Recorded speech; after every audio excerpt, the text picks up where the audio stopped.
వర్షాకాలంలో పిల్లలకైనా, పెద్దలకైనా ముక్కుదిబ్బడనేది చాలా ఇబ్బంది పెట్టేసిద్ది. సో, అలాంటప్పుడు ఒక్కసారి ఈ చారు చేసుకొని తినండి.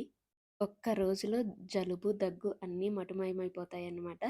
ఒక విధంగా చెప్పాలంటే ఈ రసము మనకి ఇమ్యూనిటీ బూస్ట్ లాగా పనిచేసిద్ది. ఈ రసం అనేది జలుబుకే కాదు, జ్వరమొచ్చినా కూడా ఇది ఒక్కసారి తాగారు అంటే చాలు ఎక్కలేని ఎనర్జీ వచ్చిద్ది. ఒంట్లో నీరసాన్ని తగ్గించి, ఒంట్లో శక్తిని పెంచే బూస్టర్ అనమాట. సో, రెసిపీలోకెళ్ళిపోదాం. ఫస్ట్ ఆఫ్ ఆల్ ఒక గిన్నె తీసుకొని అందులోకి వాటర్ కూడా యాడ్ చేసుకొని, నిమ్మకాయ సైజ్ అంతా చింతపండుని కూడా యాడ్ చేసుకొని ఒకసారి మంచిగా వాష్ చేసి పెట్టుకోండి. నెక్స్ట్ అదే గిన్నెలో చింతపండు గోరువెచ్చటి వాటర్ ఏసి ఒక 10 మినిట్స్ పక్కన పెట్టండి. ఈలోపు చింతపండు అనేది మంచిగా నానిద్దనమాట.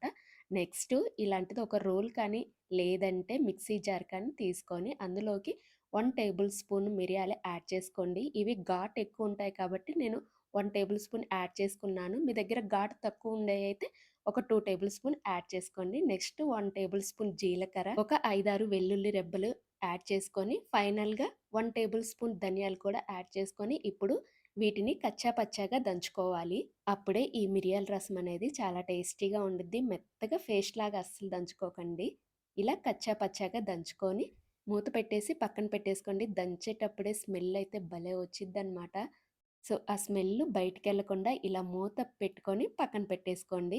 నెక్స్టు మనం నానబెట్టుకున్న చింతపండుని తీసుకొని అందులోకి ఒకసారి మంచిగా గట్టిగా మొత్తాన్ని కలుపుకొని, చింతపండులో గుజ్జంతా గట్టిగా ఇలా చేతి వేళ్ళతో పిండుకొని వేస్టేజ్ ఉండిద్ది కదా! ఆ వేస్టేజ్‌ని పక్కన పడేసుకోండి.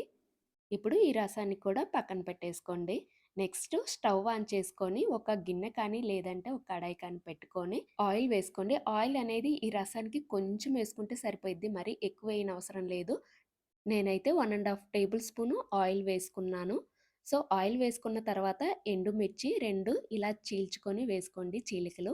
మిర్చి ఫ్రై అయిన తర్వాత ఆవాలు, జీలకర్ర కూడా యాడ్ చేసుకొని, ఇందాక మనం దంచి పెట్టుకున్నాం కదా!